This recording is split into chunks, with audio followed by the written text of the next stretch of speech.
During the classical period, the Roman Empire controlled the Mediterranean and much of Europe, Western Asia, and North Africa.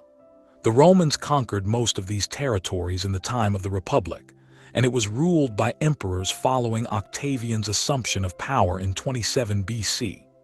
Over the 4th century AD, the empire split into Western and Eastern halves.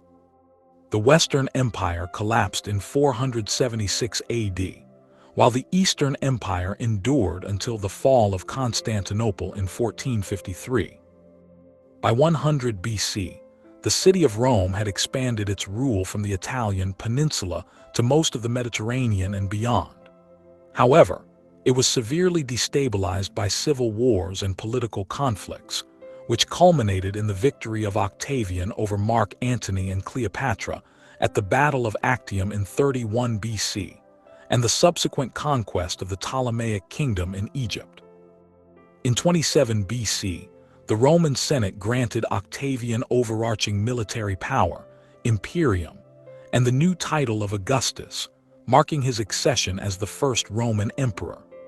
The vast Roman territories were organized into senatorial provinces, governed by proconsuls who were appointed by lot annually, and imperial provinces, which belonged to the emperor but were governed by legates. The first 2 centuries of the empire saw a period of unprecedented stability and prosperity known as the Pax Romana, lit. Roman peace. Rome reached its greatest territorial extent under Trajan, R 98 to 117 AD, but a period of increasing trouble and decline began under Commodus, R 180 to 192. In the 3rd century, the empire underwent a 49-year crisis that threatened its existence due to civil war, plagues, and barbarian invasions. The Gallic and Pomeranian empires broke away from the state, and a series of short-lived emperors led the empire, which was later reunified under Aurelian, R 270 to 275. The civil wars ended with the victory of Diocletian, R 284 to 305, who set up 2 different imperial courts in the Greek East and Latin West. Constantine the Great, R 306 to 337, the first Christian emperor, moved the imperial seat from Rome to Byzantium in 330 and renamed it Constantinople. The migration period, involving large invasions by Germanic peoples and by the Huns of Attila, led to the decline of the Western Roman Empire. With the fall of Ravenna to the Germanic Herulians and the deposition of Romulus Augustus in 476 by Odoacer, the Western Empire finally collapsed. The Byzantine Eastern Roman Empire survived for another millennium with Constantinople as its sole capital, until the city's fall in 1453. Due to the empire's extent and endurance, its institutions and culture had a lasting influence on the development of language, religion, art, architecture, literature, philosophy, law, and forms of government across its territories. Latin evolved into the Romance languages, while medieval Greek became the language of the East. The empire's adoption of Christianity resulted in the formation of medieval Christendom. Roman and Greek art had a profound impact on the Italian Renaissance. Rome's architectural tradition served as the basis for Romanesque, Renaissance, and neoclassical architecture, influencing Islamic architecture. The rediscovery of classical science and technology, which formed the basis for Islamic science in medieval Europe, contributed to the scientific renaissance and scientific revolution. Many modern legal systems, such as the Napoleonic Code, descend from Roman law. Rome's republican institutions have influenced the Italian city-state republics of the medieval period, the early United States, and modern democratic republics. History. Transition from republic to empire. Rome had begun expanding shortly after the founding of the Roman Republic in the 6th century BC, though not outside the Italian peninsula until the 3rd century BC. The Republic was not a nation-state in the modern sense, but a network of self-ruled towns, with varying degrees of independence from the Senate, and provinces administered by military commanders. It was governed by annually elected magistrates, Roman consuls above all, in conjunction with the Senate. The 1st century BC was a time of political and military upheaval, which ultimately led to rule by emperors. The consul's military power rested in the Roman legal concept of imperium, meaning command, typically in a military sense. Occasionally, successful consuls or generals were given the honorary title imperator, commander. This is the origin of the word emperor, since this title was always bestowed to the early emperors. Rome suffered a long series of internal conflicts, conspiracies, and civil wars from the late 2nd century BC, see Crisis of the Roman Republic, while greatly extending its power beyond Italy. In 44 BC, Julius Caesar was briefly perpetual dictator before being assassinated by a faction that opposed his concentration of power. This faction was driven from Rome and defeated at the Battle of Philippi in 42 BC by Mark Antony and Caesar's adopted son Octavian. Antony and Octavian divided the Roman world between them, but this did not last long. Octavian's forces defeated those of Mark Antony and Cleopatra at the Battle of Actium in 31 BC.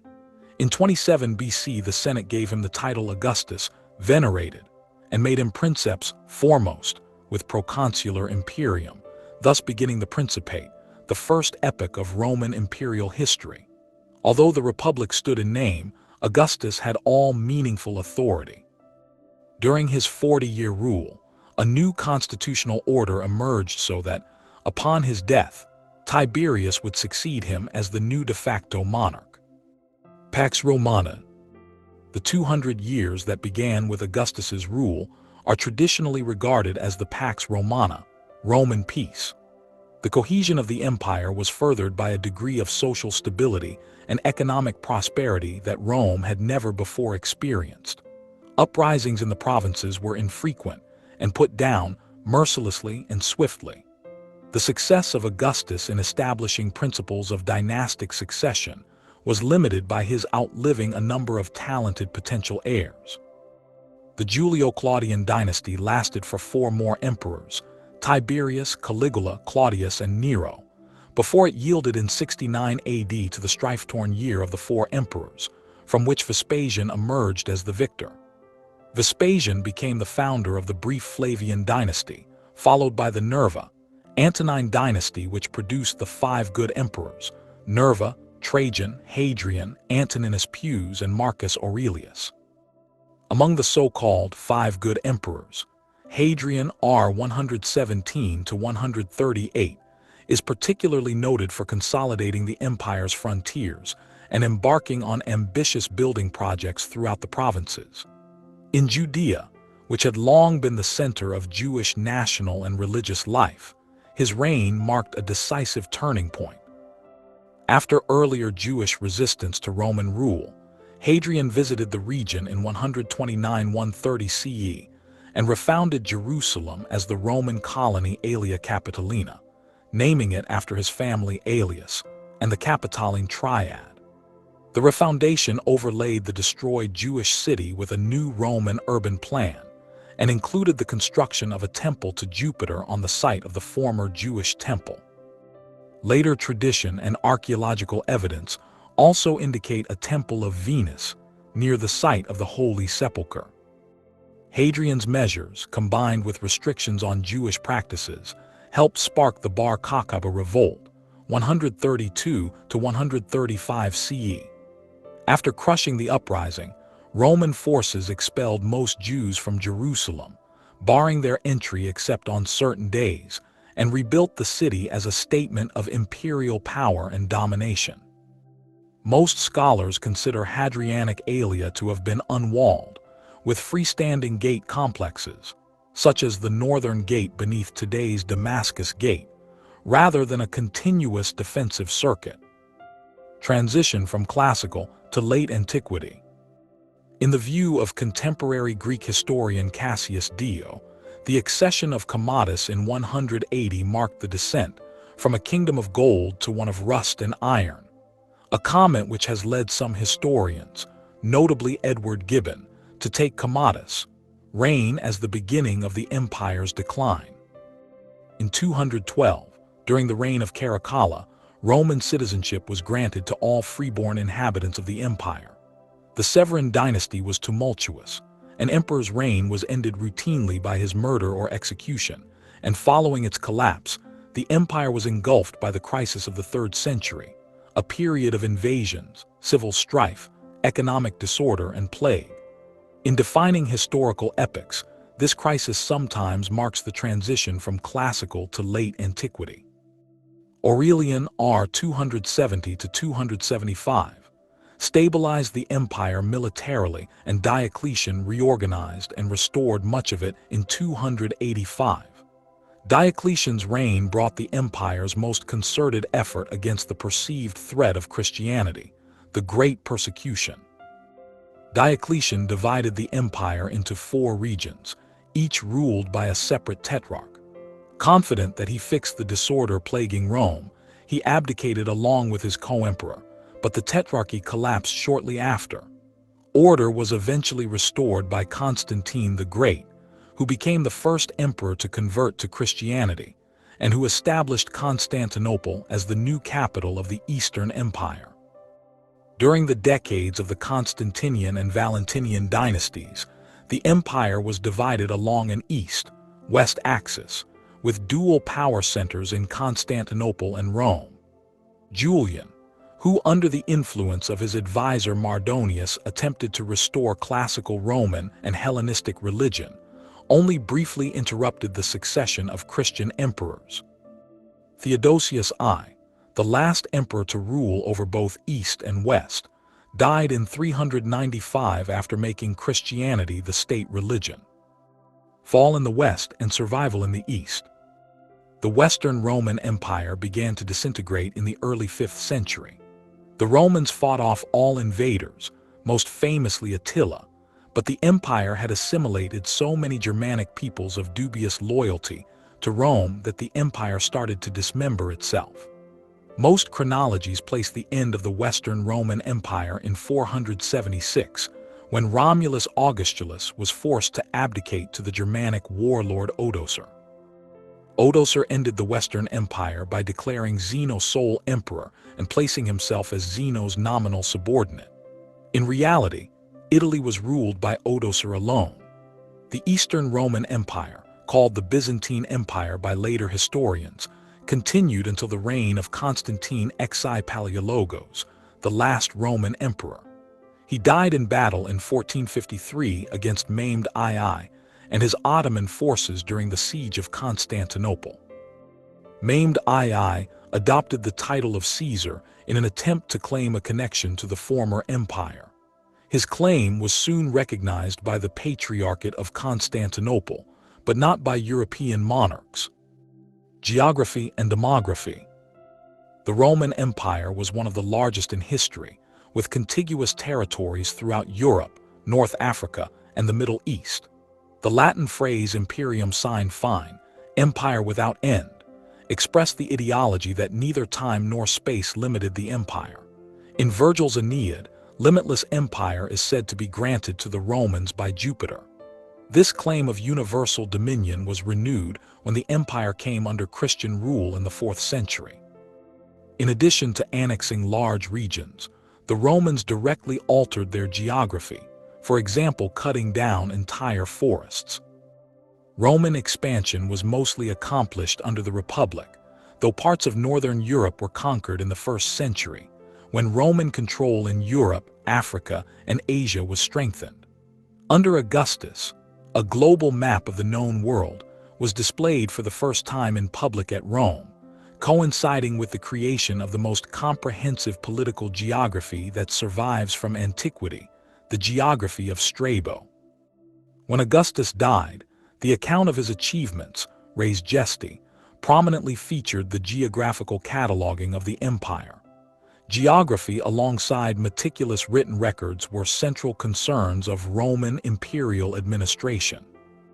The empire reached its largest expanse under Trajan R. 98 to 117, encompassing 5 million km2. The traditional population estimate of 55 to 60 million inhabitants accounted for between 1/6 and 1/4 of the world's total population, and made it the most populous unified political entity in the West until the mid-19th century. 21st century demographic studies have argued for a population peak from 70 million to more than 100 million. Each of the three largest cities in the empire, Rome, Alexandria, and Antioch, was almost twice the size of any European city at the beginning of the 17th century. As the historian Christopher Kelly described it, then the empire stretched from Hadrian's Wall in drizzle-soaked northern England to the sun-baked banks of the Euphrates in Syria, from the Great Rhine, Danube River system, which snaked across the fertile, flat lands of Europe from the Low Countries to the Black Sea, to the rich plains of the North African coast and the luxuriant gash of the Nile Valley in Egypt. The empire completely circled the Mediterranean, referred to by its conquerors as Mare Nostrum, our sea.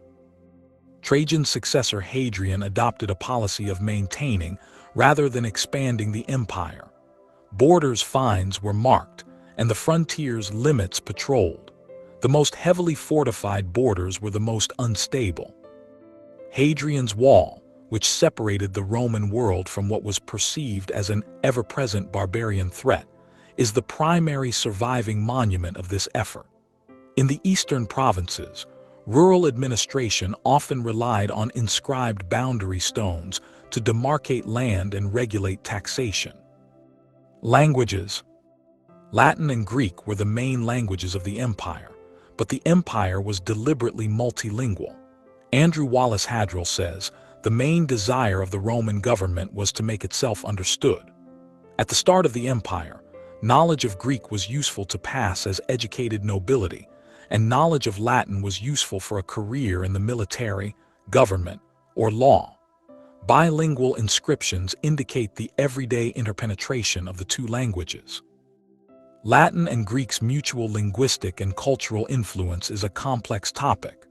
Latin words incorporated into Greek were very common by the early imperial era, especially for military, administration, and trade and commerce matters.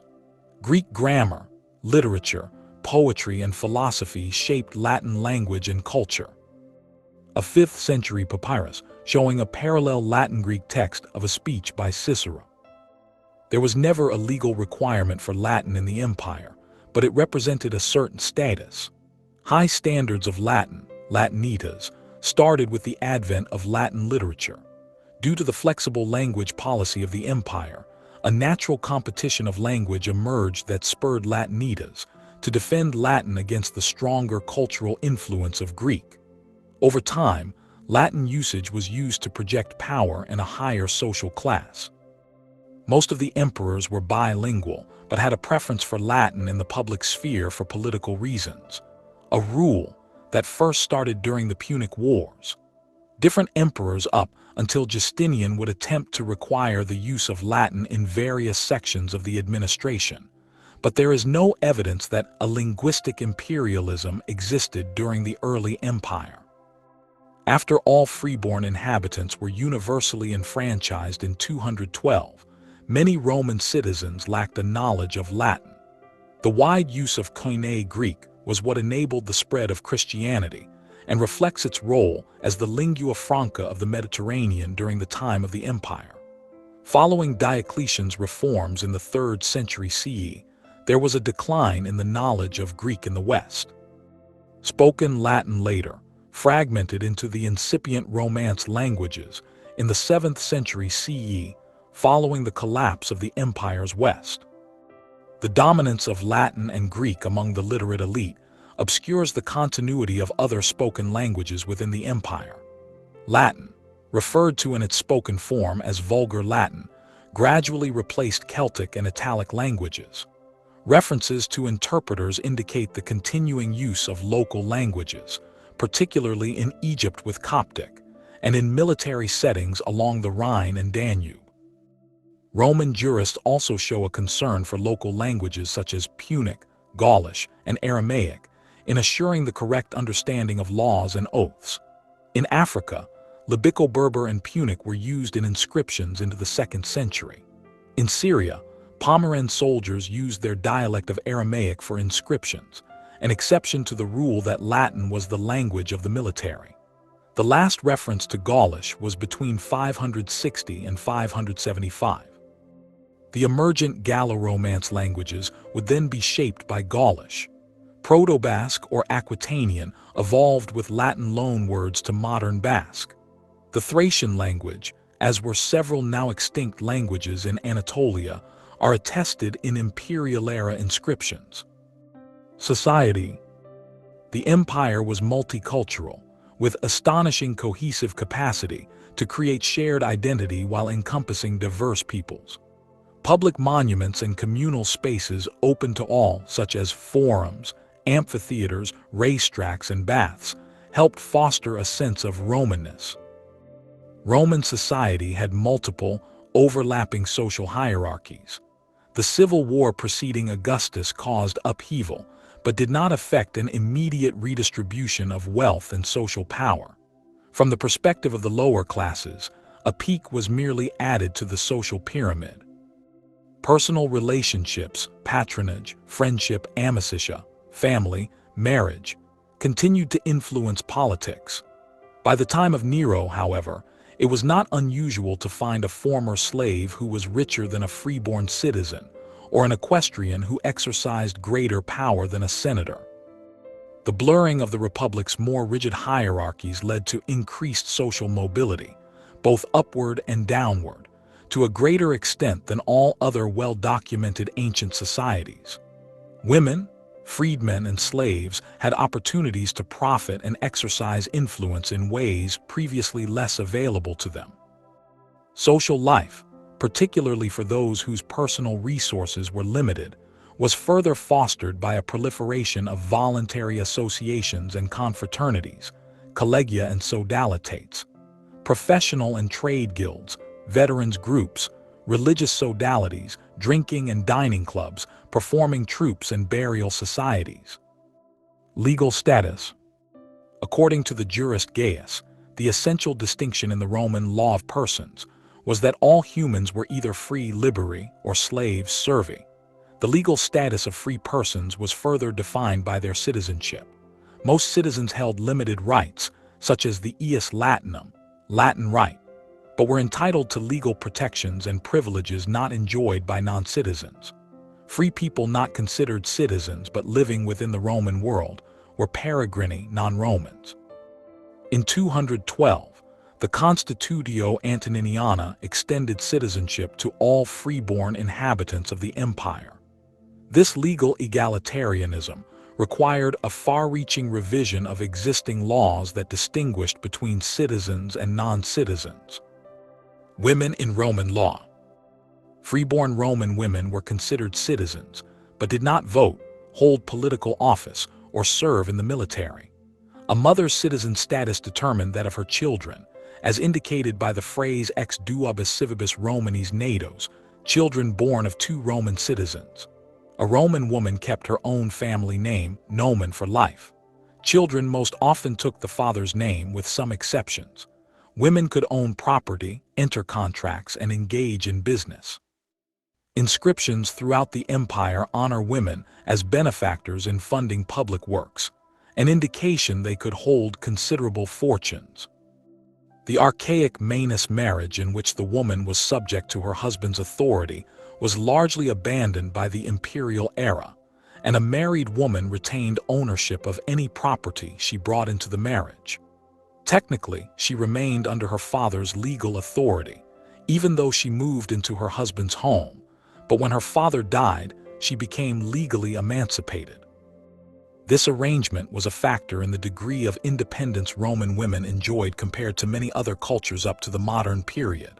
Although she had to answer to her father in legal matters, she was free of his direct scrutiny in daily life, and her husband had no legal power over her. Although it was a point of pride to be a one-man woman, univira, who had married only once, there was little stigma attached to divorce, nor to speedy remarriage after being widowed or divorced. Girls had equal inheritance rights with boys if their father died without leaving a will. A mother's right to own and dispose of property, including setting the terms of her will, gave her enormous influence over her sons into adulthood. As part of the Augustan program to restore traditional morality and social order, moral legislation attempted to regulate conduct as a means of promoting family values. Adultery was criminalized and defined broadly as an illicit sex act stuprum between a male citizen and a married woman, or between a married woman and any man other than her husband. That is, a double standard was in place. A married woman could have sex only with her husband, but a married man did not commit adultery if he had sex with a prostitute or person of marginalized status. Childbearing was encouraged. A woman who had given birth to 3 children was granted symbolic honors and greater legal freedom, the ius trium liberorum. Slaves in the law. At the time of Augustus, as many as 35% of the people in Roman Italy were slaves, making Rome one of 5 historical slave societies in which slaves constituted at least a fifth of the population and played a major role in the economy. In urban settings, slaves might be professionals such as teachers, physicians, chefs, and accountants. The majority of slaves provided trained or unskilled labor. Agriculture and industry, such as milling and mining, relied on the exploitation of slaves. Outside Italy, slaves were on average an estimated 10 to 20% of the population, sparse in Roman Egypt but more concentrated in some Greek areas. Expanding Roman ownership of arable land and industries affected pre-existing practices of slavery in the provinces. Although slavery has often been regarded as waning in the 3rd and 4th centuries, it remained an integral part of Roman society until gradually ceasing in the 6th and 7th centuries with the disintegration of the complex imperial economy. Laws pertaining to slavery were extremely intricate. Slaves were considered property and had no legal personhood. They could be subjected to forms of corporal punishment not normally exercised on citizens, sexual exploitation, torture, and summary execution. A slave could not as a matter of law be raped. A slave's rapist had to be prosecuted by the owner for property damage under the Aquilian law. Slaves had no right to the form of legal marriage called connubium, but their unions were sometimes recognized. Technically, a slave could not own property, but a slave who conducted business might be given access to an individual fund, peculium, that he could use, depending on the degree of trust and cooperation between owner and slave. Within a household or workplace, a hierarchy of slaves might exist, with one slave acting as the master of others. Talented slaves might accumulate a large enough peculium to justify their freedom, or be manumitted for services rendered. Manumission had become frequent enough that in 2 BC a law, lex fufia caninia, limited the number of slaves an owner was allowed to free in his will. Following the servile wars of the Republic, legislation under Augustus and his successors shows a driving concern for controlling the threat of rebellions through limiting the size of work groups and for hunting down fugitive slaves. Over time, slaves gained increased legal protection, including the right to file complaints against their masters. A bill of sale might contain a clause stipulating that the slave could not be employed for prostitution, as prostitutes in ancient Rome were often slaves. The burgeoning trade in eunuchs in the late 1st century prompted legislation that prohibited the castration of a slave against his will, for lust or gain. Roman slavery was not based on race. Generally, slaves in Italy were indigenous Italians, with a minority of foreigners, including both slaves and freedmen, estimated at 5% of the total in the capital at its peak, where their number was largest. Foreign slaves had higher mortality and lower birth rates than natives, and were sometimes even subjected to mass expulsions. The average recorded age at death for the slaves of the city of Rome was 17.5 years, 17.2 for males, 17.9 for females. During the period of Republican expansionism, when slavery had become pervasive, war captives were a main source of slaves. The range of ethnicities among slaves to some extent reflected that of the armies Rome defeated in war, and the conquest of Greece brought a number of highly skilled and educated slaves. Slaves were also traded in markets and sometimes sold by pirates. Infant abandonment and self-enslavement among the poor were other sources. Verni, by contrast, were homegrown slaves born to female slaves within the household, estate, or farm. Although they had no special legal status, an owner who mistreated or failed to care for his verni faced social disapproval, as they were considered part of the family household and in some cases might actually be the children of free males in the family. Freedmen. Rome differed from Greek city-states in allowing freed slaves to become citizens. Any future children of a freedman were born free, with full rights of citizenship. After manumission, a slave who had belonged to a Roman citizen enjoyed active political freedom, libertas, including the right to vote. His former master became his patron, patronus. The two continued to have customary and legal obligations to each other. During the early empire, freedmen held key positions in the government bureaucracy, so much so that Hadrian limited their participation by law. The rise of successful freedmen, through political influence or wealth, is a characteristic of early imperial society. The prosperity of a high-achieving group of freedmen is attested by inscriptions throughout the empire. Census rank. The Latin word ordo, plural ordines, is translated variously and inexactly into English as class, order, rank. One purpose of the Roman census was to determine the ordo to which an individual belonged. Two of the highest ordines in Rome were the senatorial and equestrian. Outside Rome, cities or colonies were led by decurions, also known as curials. Senator was not itself an elected office in ancient Rome. An individual gained admission to the Senate after he had been elected to, and served at least one term as an executive magistrate. A senator also had to meet a minimum property requirement of 1 million sestertii. Not all men who qualified for the Ordo Senatorius chose to take a Senate seat, which required legal domicile at Rome. Emperors often filled vacancies in the 600-member body by appointment. A senator's son belonged to the Ordo Senatorius, but he had to qualify on his own merits for admission to the Senate. A senator could be removed for violating moral standards. In the time of Nero, senators were still primarily from Italy, with some from the Iberian Peninsula and southern France. Men from the Greek-speaking provinces of the East began to be added under Vespasian.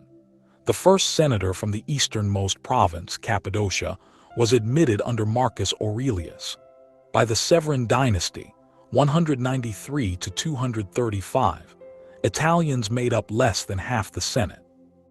During the 3rd century, domicile at Rome became impractical, and inscriptions attest to senators who were active in politics and munificence in their homeland, Patria.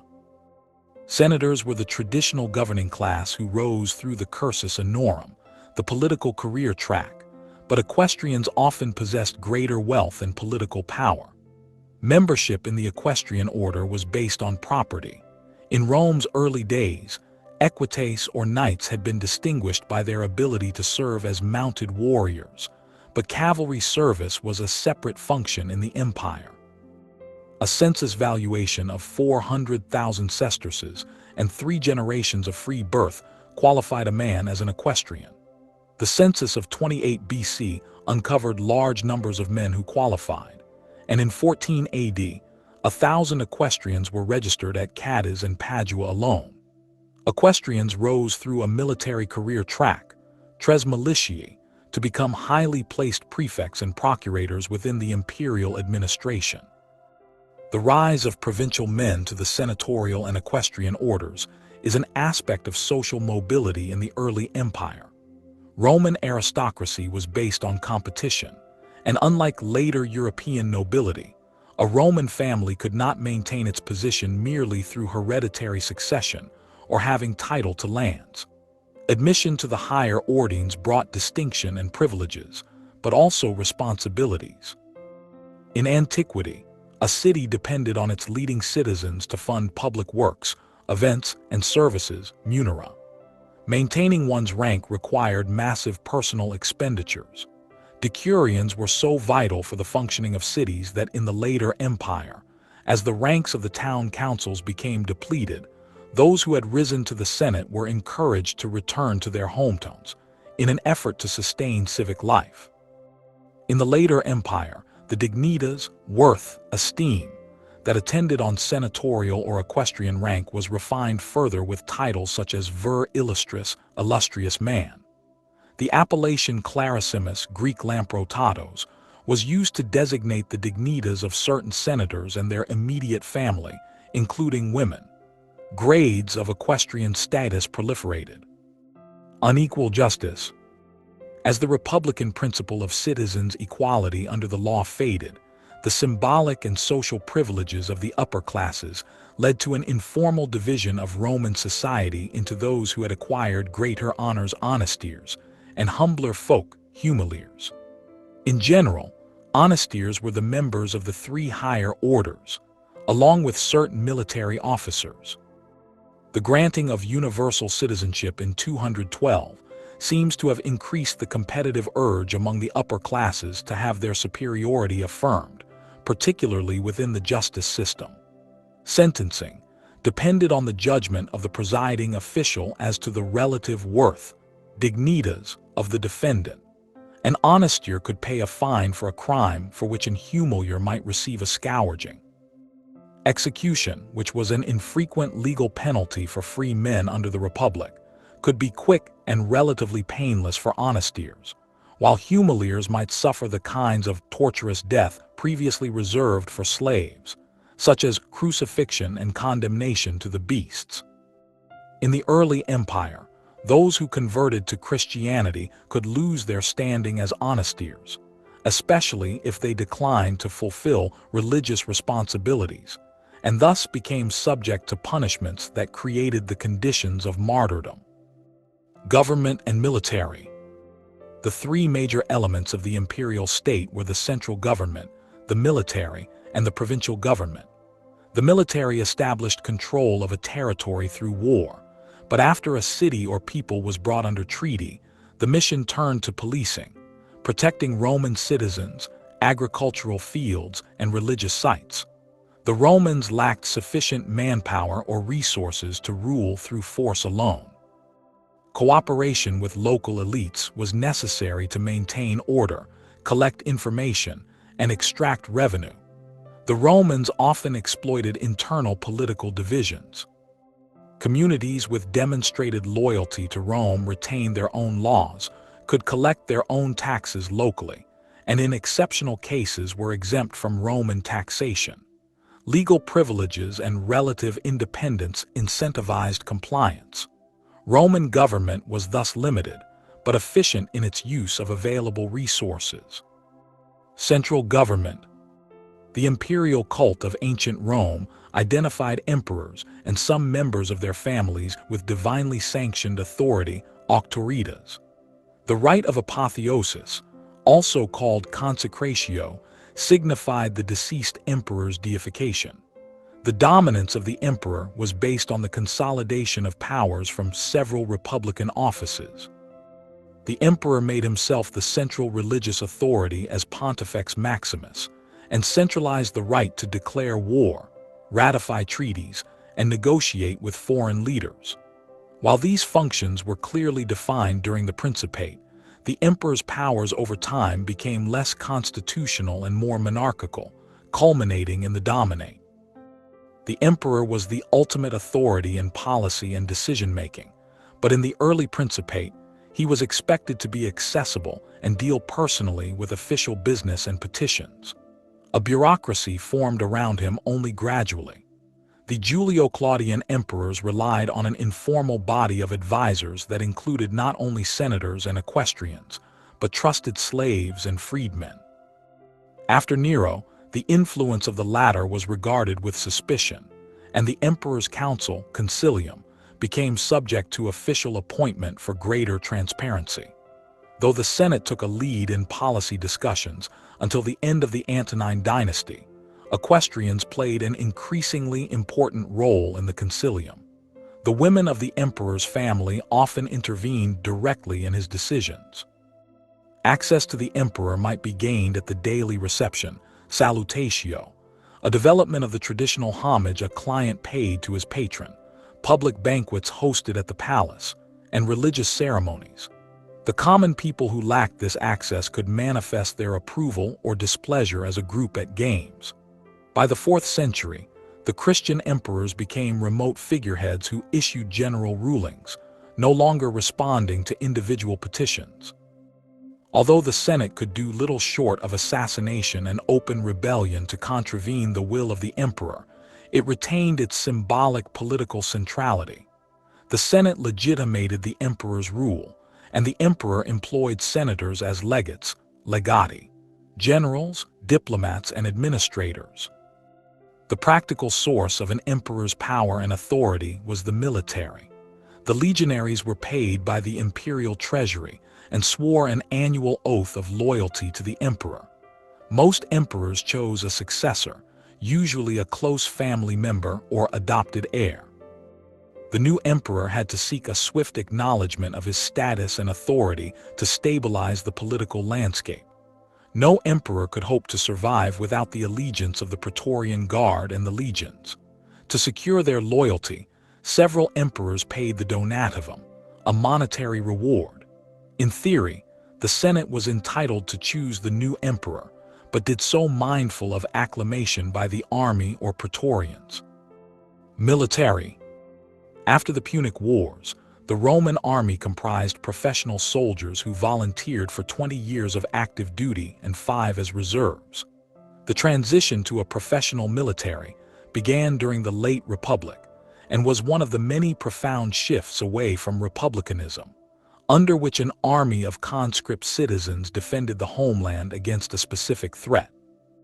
The Romans expanded their war machine by organizing the communities that they conquered in Italy into a system that generated huge reservoirs of manpower for their army.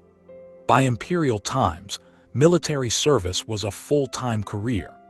The pervasiveness of military garrisons throughout the empire was a major influence in the process of Romanization. The primary mission of the military of the early empire was to preserve the Pax Romana. The 3 major divisions of the military were the garrison at Rome, comprising the Praetorian Guard, the cohorts urbani and the vigils, who functioned as police and firefighters, the provincial army, comprising the Roman legions and the auxiliaries provided by the provinces, auxilia, the navy. Through his military reforms, which included consolidating or disbanding units of questionable loyalty, Augustus regularized the legion. A legion was organized into 10 cohorts, each of which comprised 6 centuries, with a century further made up of 10 squads, contubernia. The exact size of the imperial legion, which was likely determined by logistics, has been estimated to range from 4,800 to 5,280. After Germanic tribes wiped out 3 legions in the Battle of the Teutoburg Forest in 9 AD, the number of legions was increased from 25 to around 30. The army had about 300,000 soldiers in the 1st century and under 400,000 in the 2nd, significantly smaller than the collective armed forces of the conquered territories. No more than 2% of adult males living in the empire served in the imperial army. Augustus also created the Praetorian Guard, 9 cohorts, ostensibly to maintain the public peace, which were garrisoned in Italy. Better paid than the legionaries, the Praetorians served only 16 years.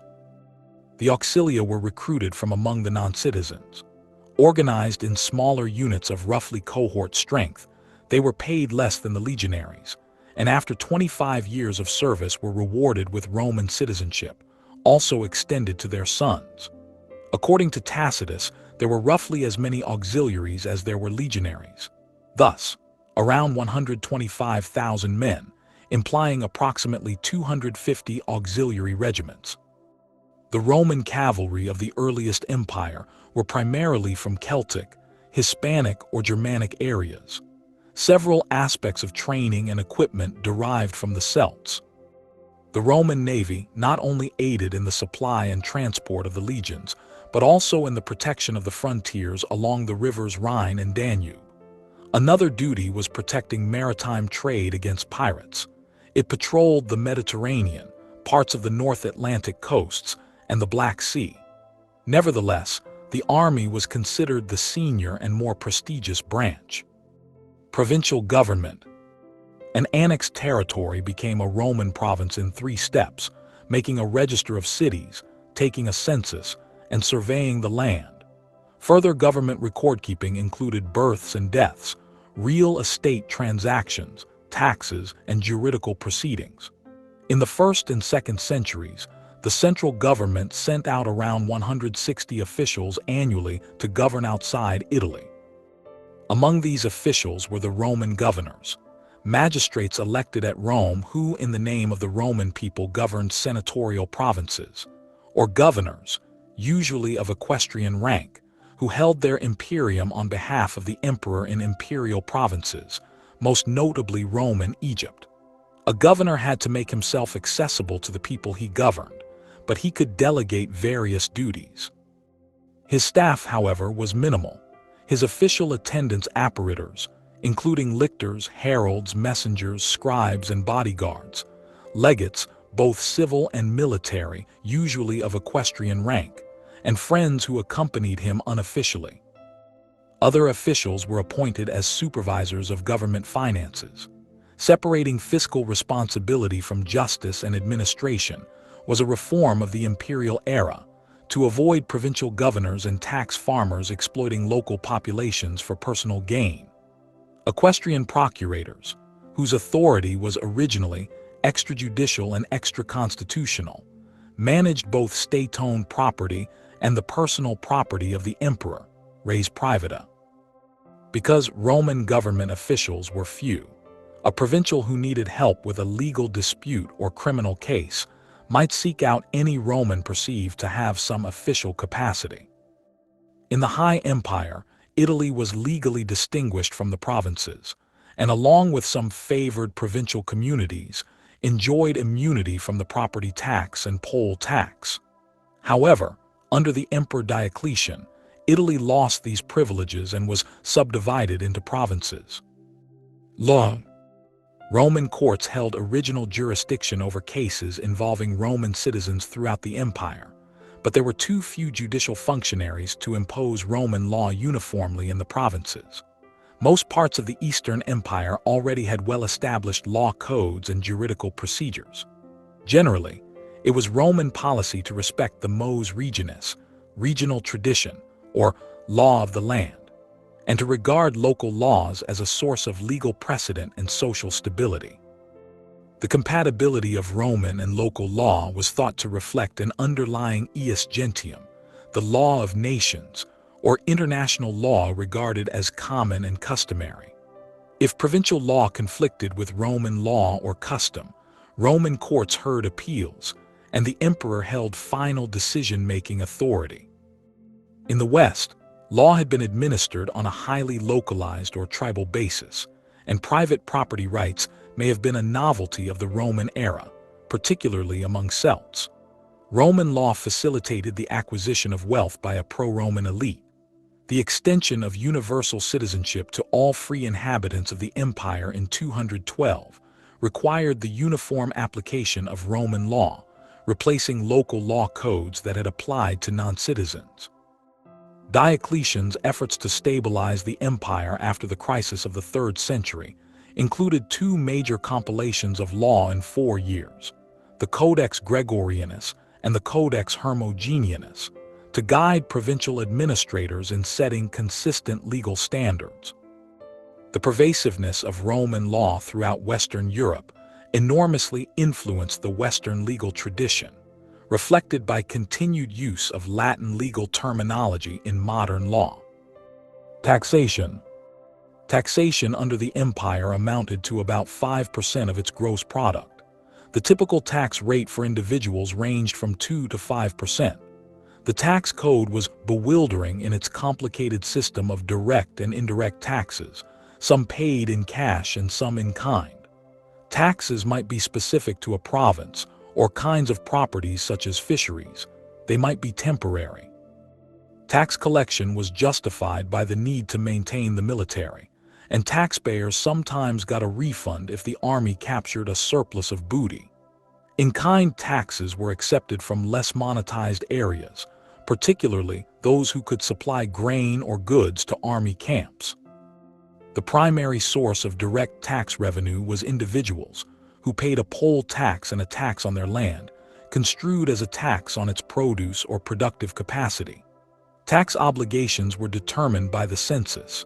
Each head of household provided a headcount of his household, as well as an accounting of his property.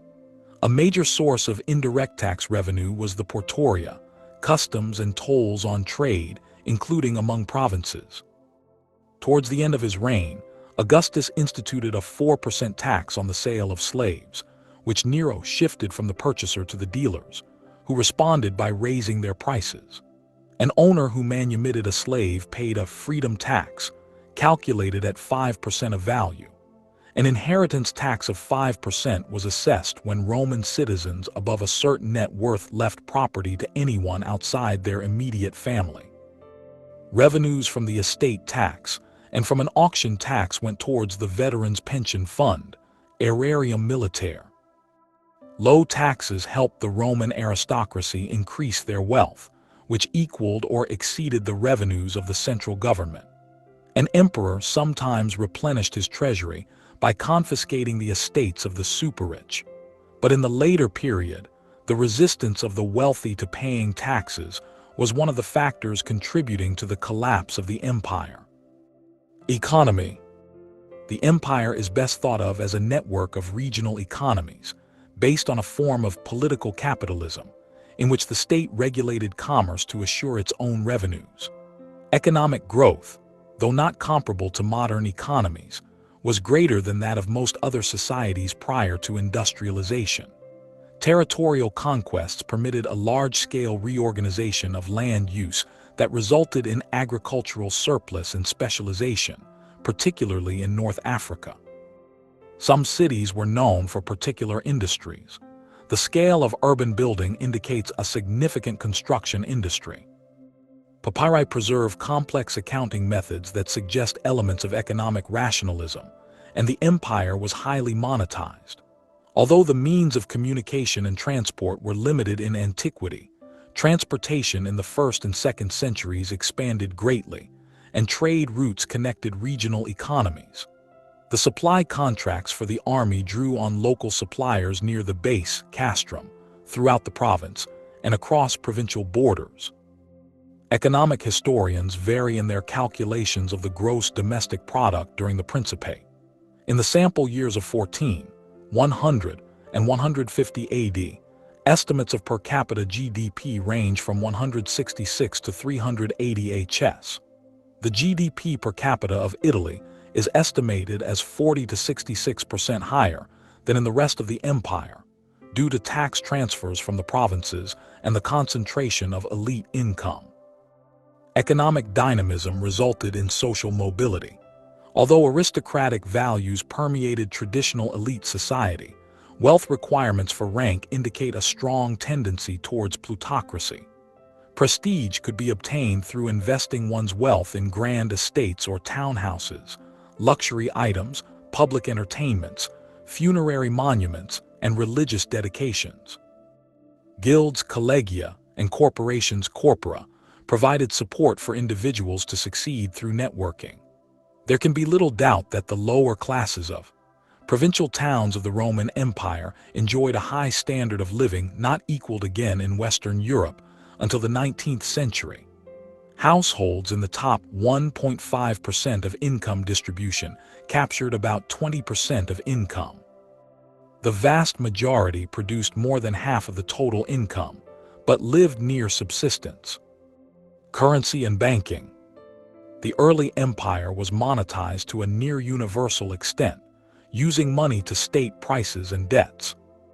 Augustus established a practical three-tier currency system that Romans used in their daily lives. Gold coins aureus, for major purchases and wealth storage. Silver coins denarius, that workers earned and used to pay taxes, and bronze brass coins, especially the brass sestertius and dupondius, along with the copper as in smaller denominations, that people used for everyday shopping and small transactions. Most accounts, rents, and public fees were reckoned in sesterces, HS. Even when payment arrived as denarii, aurae, or the bronze pieces converted at the fixed ratios of 1 aureus to 25 denarii, 1 denarius to 4 sesterces, and 1 sesterce to 4 asses. Because the bronzes circulated by face value rather than metal content, Romans in the 1st and 2nd centuries counted coins rather than weighing them, and bullion or ingots were rarely treated as pecunia, money, outside frontier contexts. This reliance on token bronzes underpinned the fiduciary character of Roman coinage and contributed to the debasement of the silver denominations in the later empire, even as standardized money promoted trade, market integration, and a substantial money supply for commerce and saving. Rome had no central bank, and regulation of the banking system was minimal. Banks of classical antiquity typically kept less in reserves than the full total of customers' deposits. A typical bank had fairly limited capital, and often only one principal. Seneca assumes that anyone involved in Roman commerce needs access to credit. A professional deposit banker received and held deposits for a fixed or indefinite term, and lent money to third parties. The senatorial elite were involved heavily in private lending, both as creditors and borrowers. The holder of a debt could use it as a means of payment by transferring it to another party, without cash changing hands. Although it has sometimes been thought that ancient Rome lacked documentary transactions, the system of banks throughout the empire permitted the exchange of large sums without physically transferring coins, in part because of the risks of moving large amounts of cash. Only one serious credit shortage is known to have occurred in the early empire, in 33 AD. Generally, available capital exceeded the amount needed by borrowers. The central government itself did not borrow money, and without public debt had to fund deficits from cash reserves. Emperors of the Antonine and Severan dynasties debased the currency, particularly the denarius, under the pressures of meeting military payrolls. Sudden inflation under Commodus damaged the credit market. In the mid-200s, the supply of specie contracted sharply. Conditions during the crisis of the 3rd century, such as reductions in long-distance trade, disruption of mining operations, and the physical transfer of gold coinage outside the empire by invading enemies, greatly diminished the money supply and the banking sector. Although Roman coinage had long been fiat money or fiduciary currency, general economic anxieties came to a head under Aurelian, and bankers lost confidence in coins.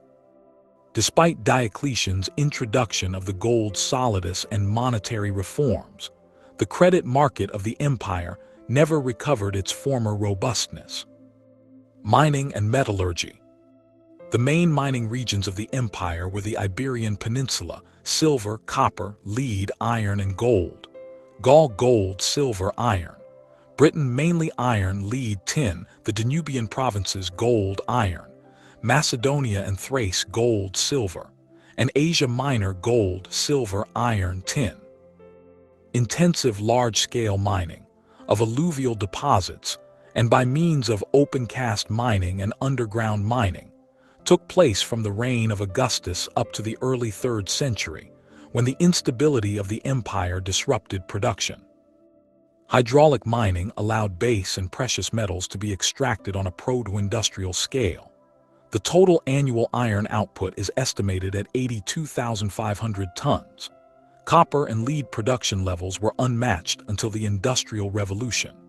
At its peak around the mid-2nd century, the Roman silver stock is estimated at 10,000 t, 5 to 10 times larger than the combined silver mass of medieval Europe, and the Caliphate around 800 AD.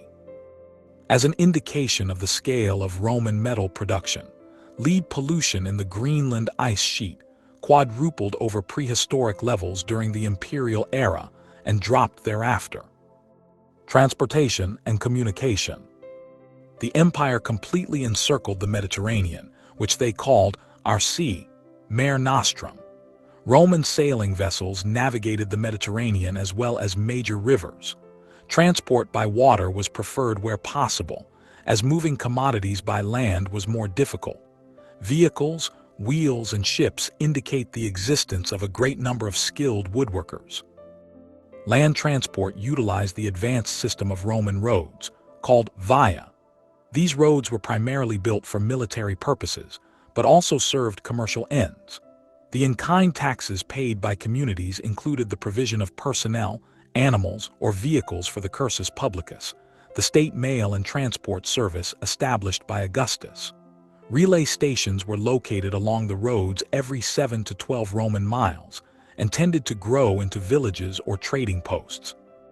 A mansio, plural mansions, was a privately run service station franchised by the imperial bureaucracy for the cursus publicus. The distance between mansions was determined by how far a wagon could travel in a day. Carts were usually pulled by mules, traveling about 4 miles per hour. Trade and commodities. Roman provinces traded among themselves, but trade extended outside the frontiers to regions as far away as China and India. Chinese trade was mostly conducted overland through middlemen along the Silk Road.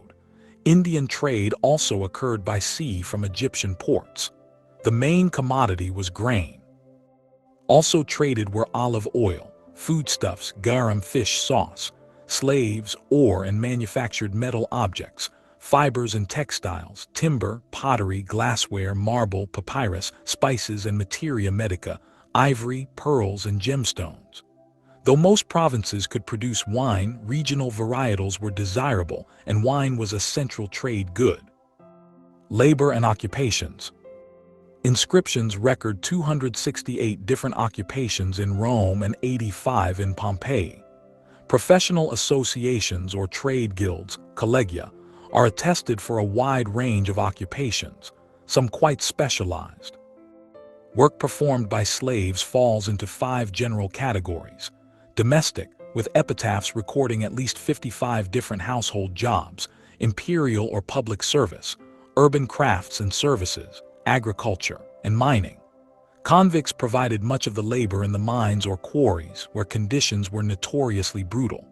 In practice, there was little division of labor between slave and free, and most workers were illiterate and without special skills. The greatest number of common laborers were employed in agriculture. In Italian industrial farming, latifundia, these may have been mostly slaves, but elsewhere slave farm labor was probably less important. Textile and clothing production was a major source of employment. Both textiles and finished garments were traded, and products were often named for peoples or towns, like a fashion label. Better ready-to-wear was exported by local businessmen, negotiators, or mercators.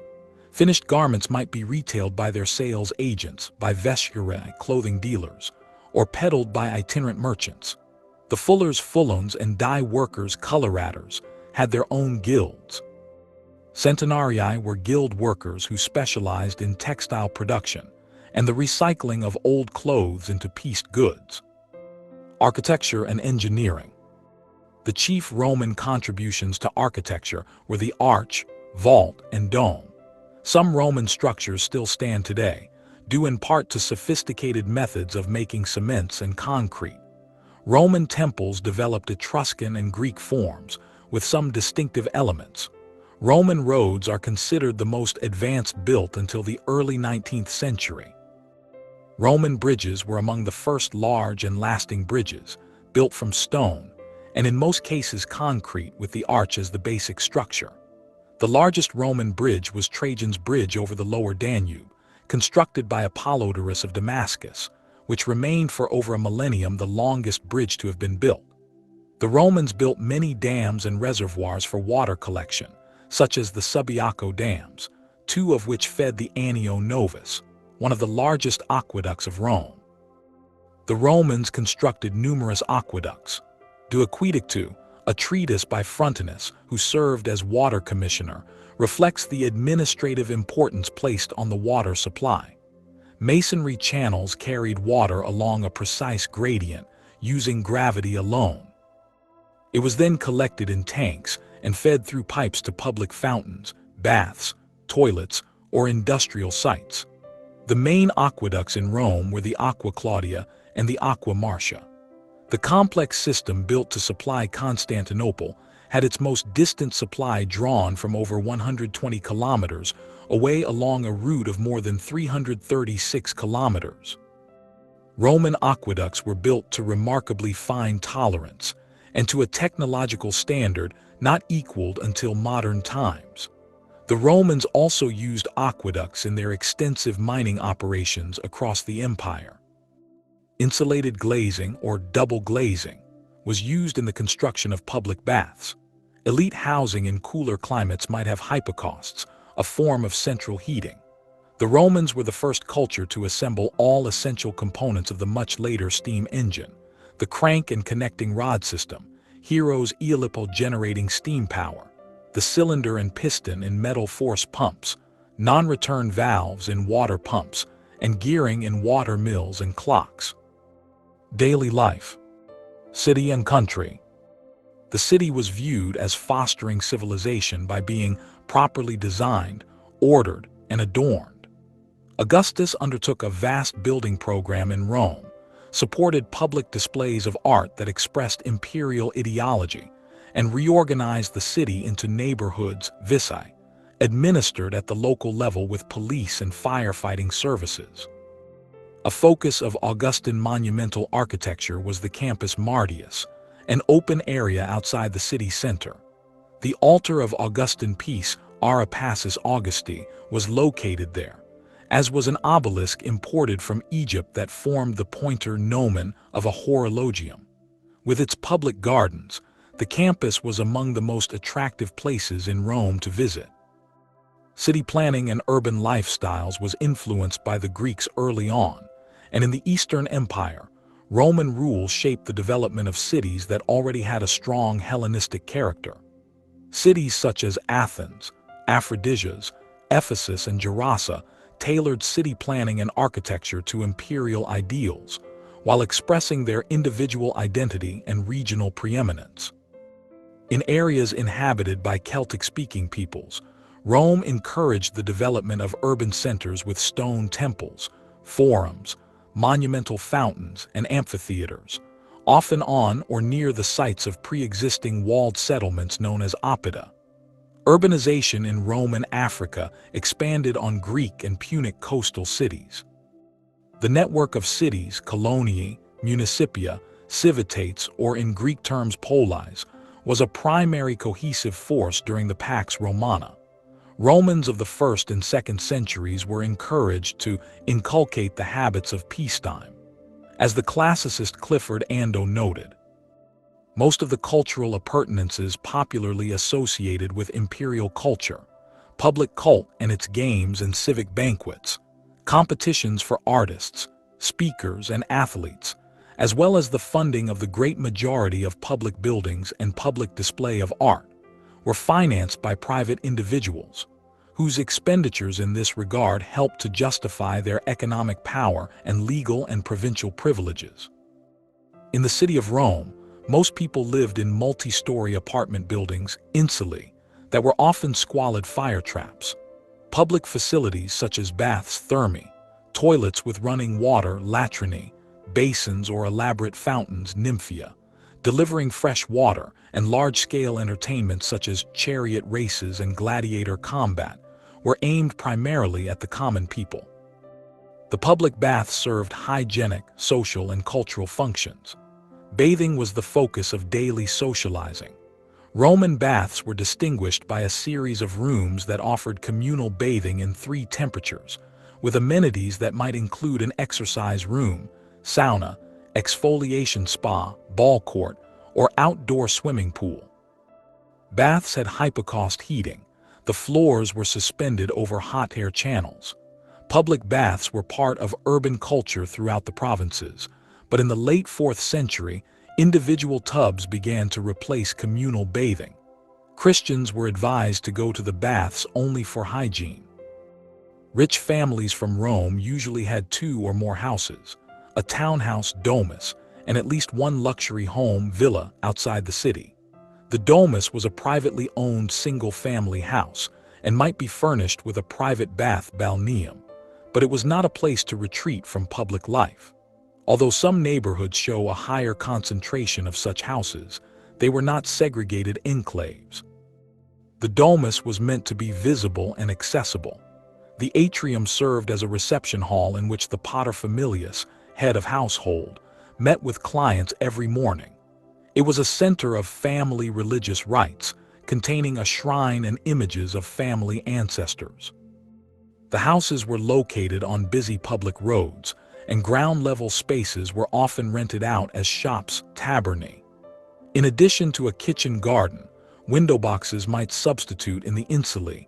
Townhouses typically enclosed a peristyle garden. The villa, by contrast, was an escape from the city, and in literature represents a lifestyle that balances intellectual and artistic interests odium with an appreciation of nature and agriculture. Ideally, a villa commanded a view or vista, carefully framed by the architectural design.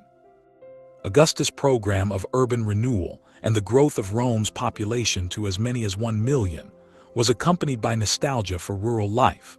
Poetry idealized the lives of farmers and shepherds.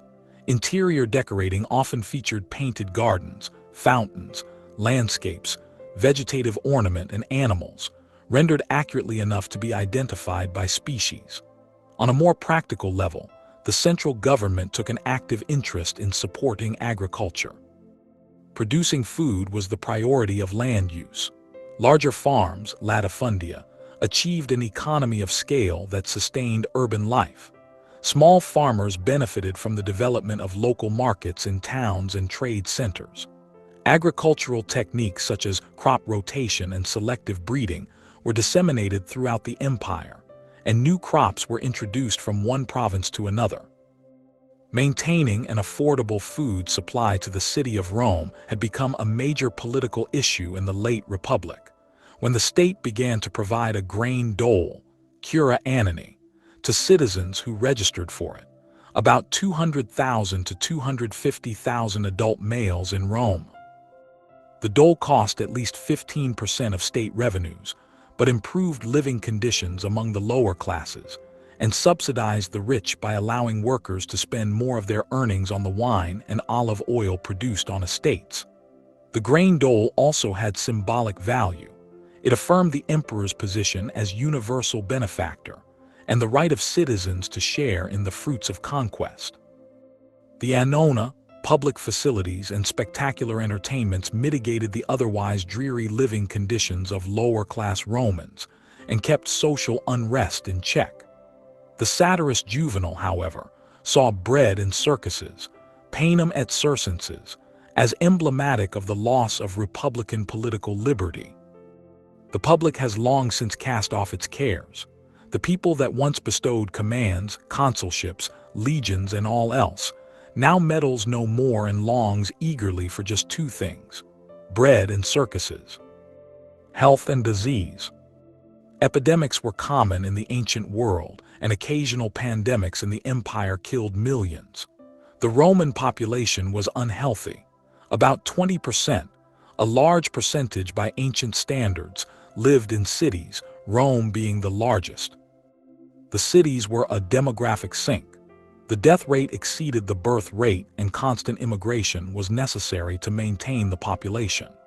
Average lifespan is estimated at the mid-20s, and perhaps more than half of children died before reaching adulthood. Dense urban populations and poor sanitation contributed to disease. Land and sea connections facilitated and sped the transfer of infectious diseases across the empire's territories. The rich were not immune. Only 2 of Emperor Marcus Aurelius's 14 children are known to have reached adulthood. The importance of a good diet to health was recognized by medical writers such as Galen, 2nd century. Views on nutrition were influenced by beliefs like humoral theory. A good indicator of nutrition and disease burden is average height. The average Roman was shorter in stature than the population of pre-Roman Italian societies and medieval Europe. Food and dining. Most apartments in Rome lacked kitchens, though a charcoal brazier could be used for rudimentary cookery. Prepared food was sold at pubs and bars, inns and food stalls, tabernae, copani, popani, thermopolia. Carry-out and restaurants were for the lower classes. Fine dining appeared only at dinner parties in wealthy homes with a chef archimagirus and kitchen staff, or banquets hosted by social clubs collegia. Most Romans consumed at least 70% of their daily calories in the form of cereals and legumes. Pools, pottage, was considered the food of the Romans and could be elaborated to produce dishes similar to polenta or risotto. Urban populations and the military preferred bread. By the reign of Aurelian, the state had begun to distribute the annona as a daily ration of bread baked in state factories, and added olive oil, wine, and pork to the dole. Roman literature focuses on the dining habits of the upper classes, for whom the evening meal cena had important social functions. Guests were entertained in a finely decorated dining room, triclinium, furnished with couches. By the late Republic, women dined, reclined, and drank wine along with men. The poet Martial describes a dinner, beginning with the gustatio, tasting, or appetizer salad. The main course was kid, beans, greens, a chicken, and leftover ham, followed by a dessert of fruit and wine.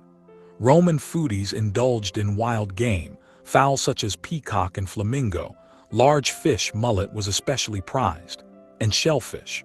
Luxury ingredients were imported from the far reaches of empire.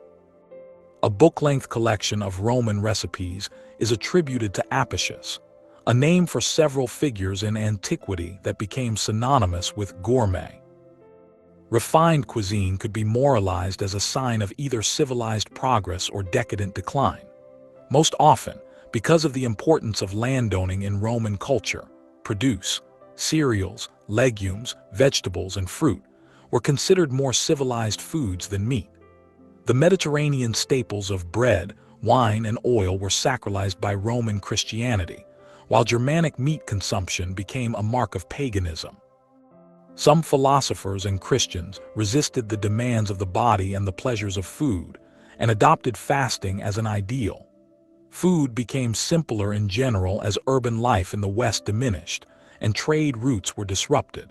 The church formally discouraged gluttony, and hunting and pastoralism were seen as simple and virtuous. Spectacles. When Juvenal complained that the Roman people had exchanged their political liberty for bread and circuses, he was referring to the state-provided grain dole and the circenses, events held in the entertainment venue called a circus. The largest such venue in Rome was the Circus Maximus, the setting of horse races, chariot races, the equestrian Troy game, staged beast hunts venations, athletic contests, gladiator combat, and historical reenactments. From earliest times, several religious festivals had featured games, ludi, primarily horse and chariot races, ludi circenses. The races retained religious significance in connection with agriculture, initiation, and the cycle of birth and death. Under Augustus, public entertainments were presented on 77 days of the year. By the reign of Marcus Aurelius, this had expanded to 135. Circus games were preceded by an elaborate parade pompa circensis that ended at the venue. Competitive events were held also in smaller venues such as the amphitheater, which became the characteristic Roman spectacle venue, and stadium. Greek-style athletics included foot races, boxing, wrestling, and the pancratium. Aquatic displays such as the mock sea battle naumatia and a form of water ballet were presented in engineered pools. State-supported theatrical events, ludi scenesi, took place on temple steps or in grand stone theaters, or in the smaller enclosed theater called an odeon. Circuses were the largest structure regularly built in the Roman world. The Flavian amphitheater, better known as the Colosseum, became the regular arena for blood sports in Rome. Many Roman amphitheaters, Circuses and theaters built in cities outside Italy are visible as ruins today. The local ruling elite were responsible for sponsoring spectacles and arena events, which both enhanced their status and drained their resources. The physical arrangement of the amphitheater represented the order of Roman society, the emperor in his opulent box, senators and equestrians in reserved advantageous seats, women seated at a remove from the action, slaves given the worst places, and everybody else in between. The crowd could call for an outcome by booing or cheering, but the emperor had the final say. Spectacles could quickly become sites of social and political protest, and emperors sometimes had to deploy force to put down crowd unrest, most notoriously at the Nika riots in 532. The chariot teams were known by the colors they wore, with the two main teams being the blues and the greens. Fan loyalty was fierce, and at times erupted into sports riots. Racing was perilous, but charioteers were among the most celebrated and well-compensated athletes. Circuses were designed to ensure that no team had an unfair advantage and to minimize collisions, naufragia, which were nonetheless frequent and satisfying to the crowd. The races retained a magical aura through their early association with chthonic rituals. Circus images were considered protective or lucky. Cursed tablets have been found buried at the site of racetracks, and charioteers were often suspected of sorcery. Chariot racing continued into the Byzantine period under imperial sponsorship, but the decline of cities in the 6th and 7th centuries led to its eventual demise. The Romans thought gladiator contests had originated with funeral games and sacrifices. Some of the earliest styles of gladiator fighting had ethnic designations such as Thracian or Gallic. The staged combats were considered munera, services, offerings, benefactions, initially distinct from the festival games, ludi. To mark the opening of the Colosseum, Titus presented 100 days of arena events, with 3,000 gladiators competing on a single day. Roman fascination with gladiators is indicated by how widely they are depicted on mosaics, wall paintings, lamps, and in graffiti. Gladiators were trained combatants who might be slaves, convicts, or free volunteers. Death was not a necessary or even desirable outcome in matches between these highly skilled fighters, whose training was costly and time-consuming. By contrast, Noxii were convicts sentenced to the arena with little or no training, often unarmed, and with no expectation of survival. Physical suffering and humiliation were considered appropriate retributive justice. These executions were sometimes staged or ritualized as reenactments of myths, and amphitheaters were equipped with elaborate stage machinery to create special effects. Modern scholars have found the pleasure Romans took in the theater of life and death difficult to understand. Pliny the Younger rationalized gladiator spectacles as good for the people, to inspire them to face honorable wounds and despise death, by exhibiting love of glory and desire for victory. Some Romans, such as Seneca, were critical of the brutal spectacles, but found virtue in the courage and dignity of the defeated fighter, an attitude that finds its fullest expression with the Christians martyred in the arena.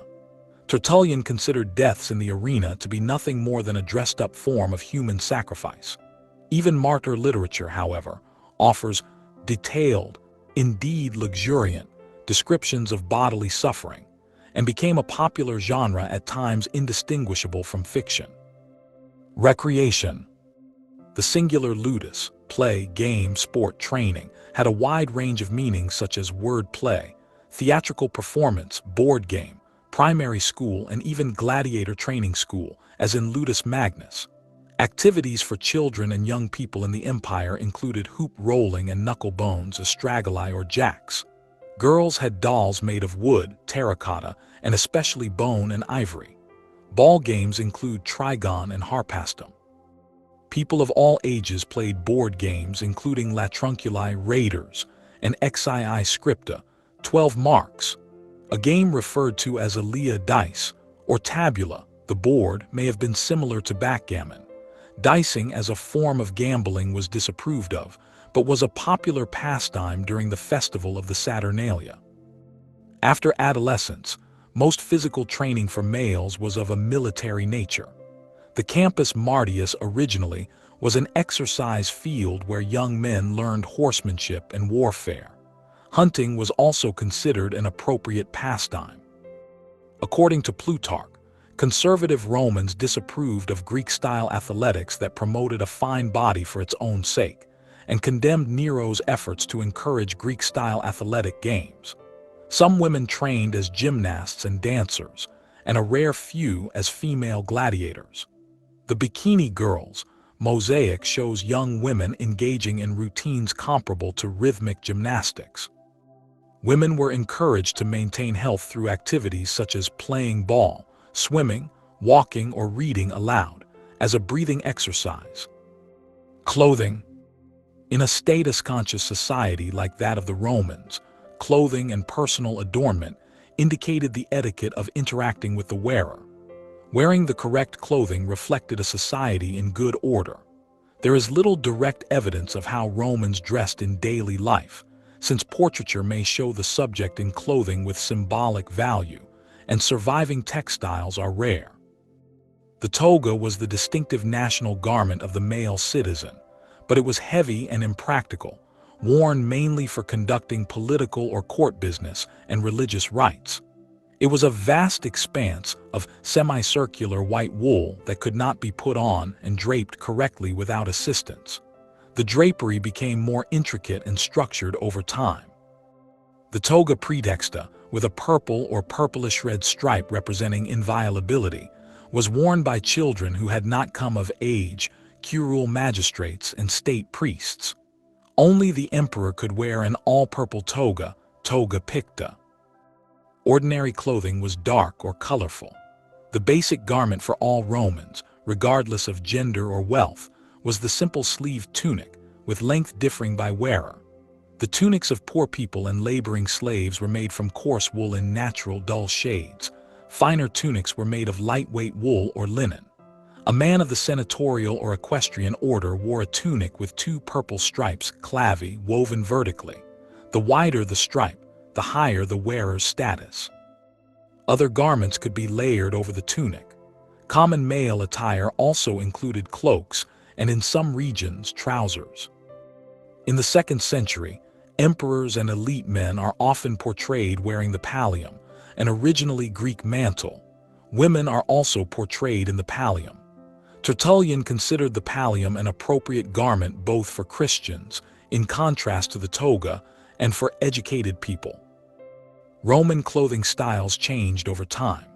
In the Dominate, clothing worn by both soldiers and bureaucrats became highly decorated with geometrical patterns, stylized plant motifs, and in more elaborate examples, human or animal figures.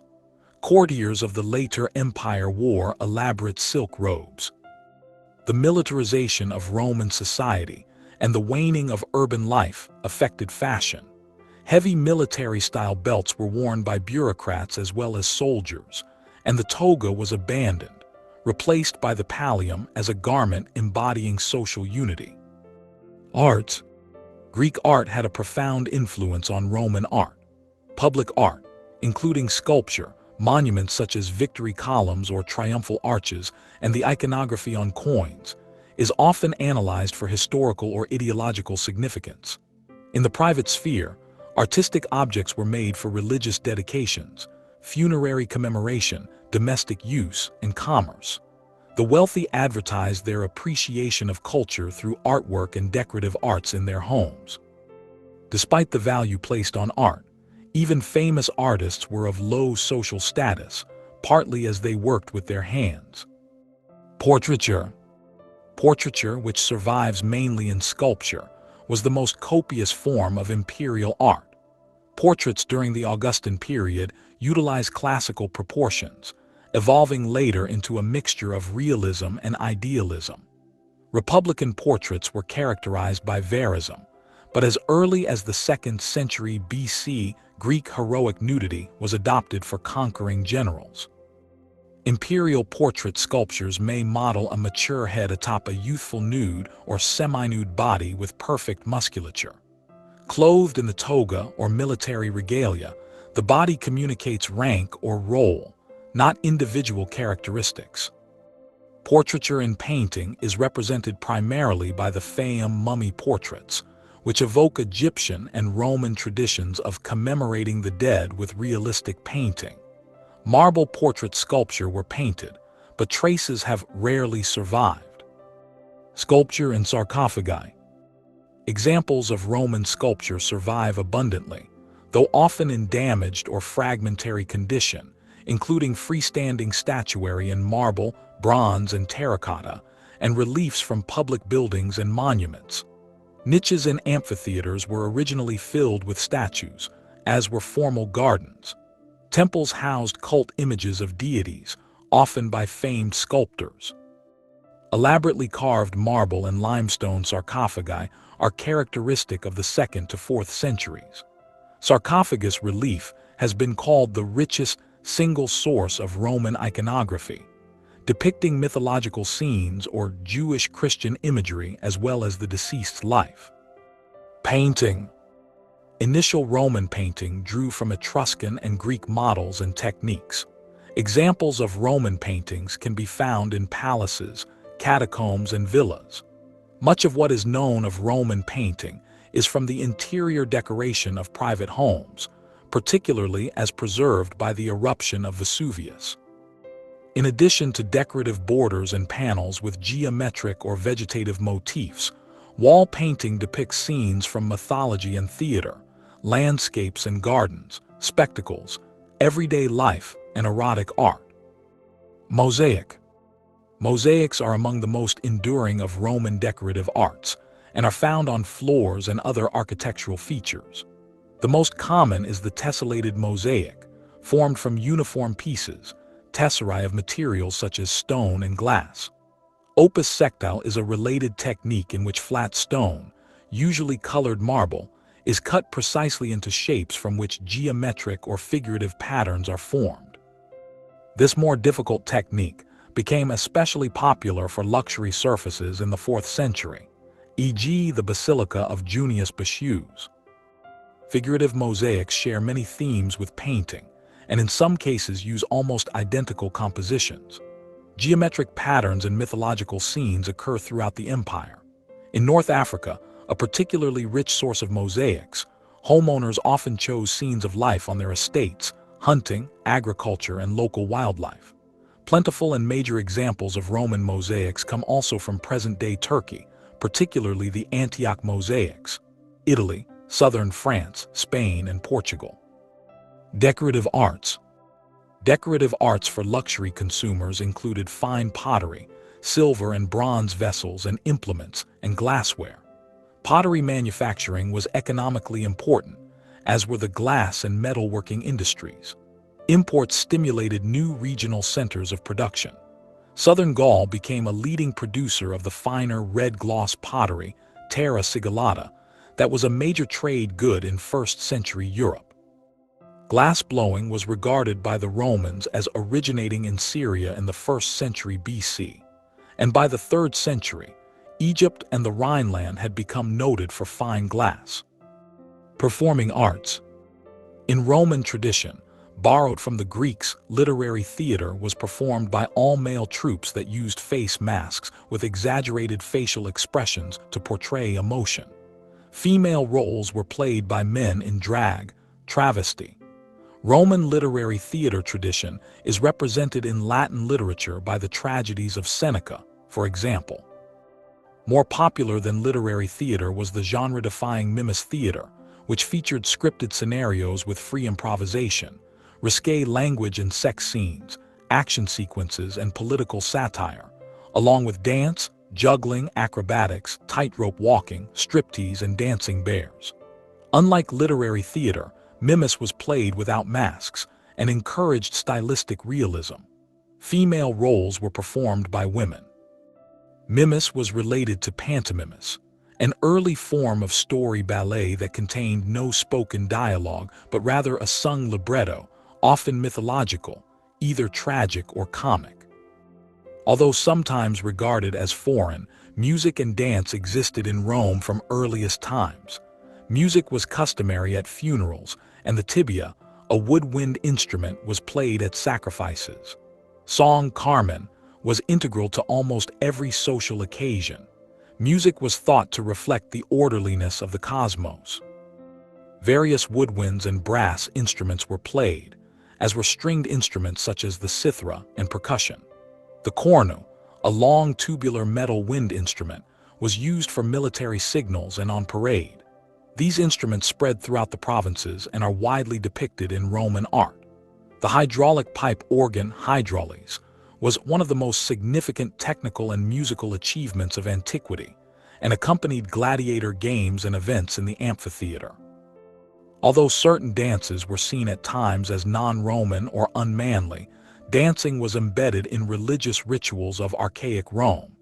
Ecstatic dancing was a feature of the mystery religions, particularly the cults of Cybele and Isis.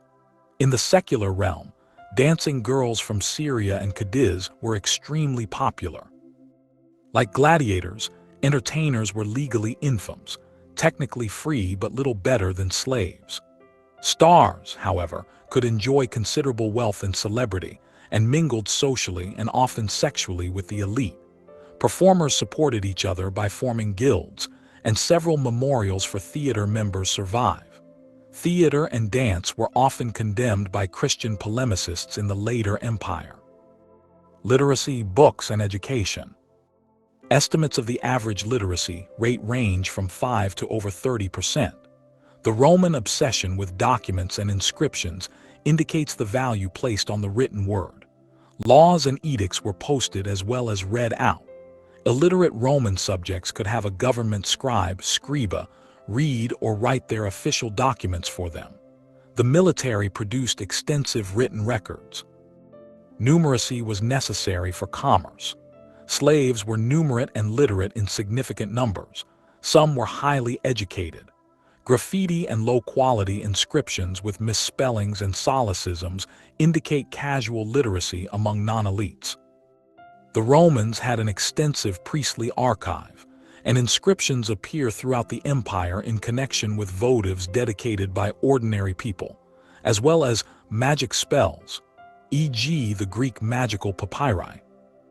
Books were expensive, since each copy had to be written out on a papyrus roll, volumen by scribes. The codex, pages bound to a spine, was still a novelty in the 1st century, but by the end of the 3rd century was replacing the volumen. Commercial book production was established by the late Republic, and by the 1st century, certain neighborhoods of Rome and western provincial cities were known for their bookshops. The quality of editing varied wildly, and plagiarism or forgery were common, since there was no copyright law. Collectors amassed personal libraries, and a fine library was part of the cultivated leisure odium, associated with the villa lifestyle. Significant collections might attract in-house scholars, and an individual benefactor might endow a community with a library, as Pliny the Younger did in Comum. Imperial libraries were open to users on a limited basis, and represented a literary canon. Books considered subversive might be publicly burned, and Domitian crucified copyists for reproducing works deemed treasonous. Literary texts were often shared aloud at meals or with reading groups. Public readings, recitations, expanded from the 1st through the 3rd century, giving rise to consumer literature for entertainment. Illustrated books, including erotica, were popular, but are poorly represented by extant fragments. Literacy began to decline during the crisis of the 3rd century.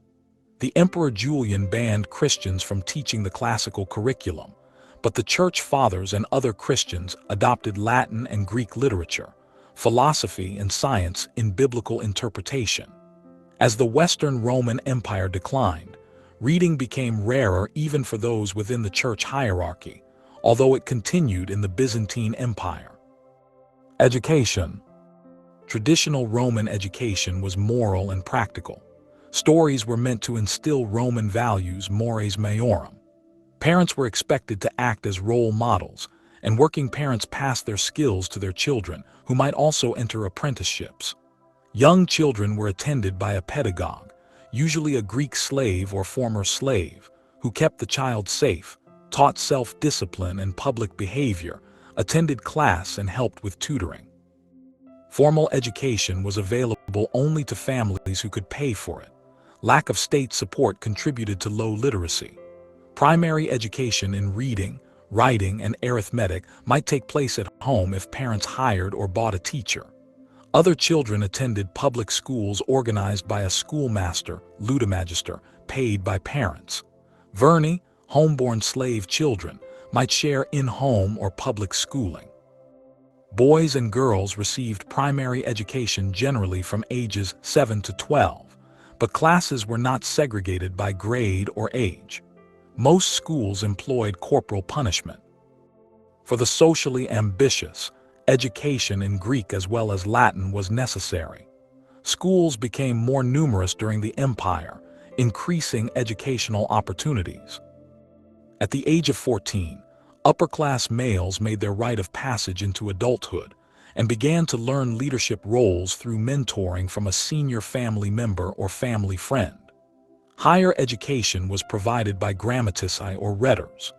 The grammaticus or grammarian taught mainly Greek and Latin literature, with history, geography, philosophy, or mathematics treated as explications of the text.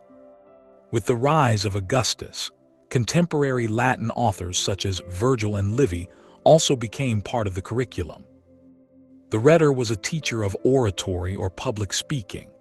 The art of speaking, ars dicendi, was highly prized, and eloquentia, speaking ability, eloquence, was considered the glue of civilized society. Rhetoric was not so much a body of knowledge, though it required a command of the literary canon, as it was a mode of expression that distinguished those who held social power. The ancient model of rhetorical training, restraint, coolness under pressure, modesty, and good humor, endured into the 18th century as a Western educational ideal. In Latin, illiteratus could mean both unable to read and write, and lacking in cultural awareness or sophistication. Higher education promoted career advancement. Urban elites throughout the empire shared a literary culture imbued with Greek educational ideals, paideia. Hellenistic cities sponsored schools of higher learning to express cultural achievement. Young Roman men often went abroad to study rhetoric and philosophy, mostly to Athens. The curriculum in the East was more likely to include music and physical training. On the Hellenistic model, Vespasian endowed chairs of grammar, Latin and Greek rhetoric, and philosophy at Rome, and gave secondary teachers special exemptions from taxes and legal penalties. In the Eastern Empire, Berytus, present-day Beirut, was unusual in offering a Latin education, and became famous for its school of Roman law. The cultural movement known as the Second Sophistic, 1st–3rd century AD, promoted the assimilation of Greek and Roman social, educational, and aesthetic values. Literate women ranged from cultured aristocrats to girls trained to be calligraphers and scribes. The ideal woman in Augustan love poetry was educated and well-versed in the arts. Education seems to have been standard for daughters of the senatorial and equestrian orders. An educated wife was an asset for the socially ambitious household. Literature. Literature under Augustus, along with that of the Republic, has been viewed as the golden age of Latin literature, embodying classical ideals. The three most influential classical Latin poets, Virgil, Horace, and Ovid, belong to this period. Virgil's Aeneid was a national epic in the manner of the Homeric epics of Greece. Horace perfected the use of Greek lyric meters in Latin verse. Ovid's erotic poetry was enormously popular, but ran afoul of Augustan morality, contributing to his exile. Ovid's metamorphoses wove together Greco-Roman mythology. His versions of Greek myths became a primary source of later classical mythology, and his work was hugely influential on medieval literature. The early Principate produced satirists such as Persius and Juvenal. The mid-1st through mid-2nd century has conventionally been called the Silver Age of Latin literature. The three leading writers, Seneca, Lucan, and Petronius, committed suicide after incurring Nero's displeasure. Epigrammatist and social observer Martial and the epic poet Statius, whose poetry collection Sylvie influenced Renaissance literature, wrote during the reign of Domitian. Other authors of the Silver Age included Pliny the Elder, author of the Encyclopedic Natural History, his nephew, Pliny the Younger, and the historian Tacitus. The principal Latin prose author of the Augustan Age is the historian Livy, whose account of Rome's founding became the most familiar version in modern-era literature. The 12 Caesars by Suetonius is a primary source for imperial biography. Among imperial historians who wrote in Greek are Dionysius of Halicarnassus, Josephus, and Cassius Dio. Other major Greek authors of the empire include the biographer Plutarch, the geographer Strabo, and the rhetorician and satirist Lucian. From the 2nd to the 4th centuries, Christian authors were in active dialogue with the classical tradition. Tertullian was one of the earliest prose authors with a distinctly Christian voice. After the conversion of Constantine, Latin literature is dominated by the Christian perspective. In the late 4th century, Jerome produced the Latin translation of the Bible that became authoritative as the Vulgate. Around that same time, Augustine wrote The City of God Against the Pagans, considered a masterpiece of Western culture. In contrast to the unity of classical Latin, the literary aesthetic of late antiquity has a tessellated quality. A continuing interest in the religious traditions of Rome prior to Christian dominion is found into the 5th century, with the Saturnalia of Macrobius and the marriage of Philology and Mercury of Marcianus Capella.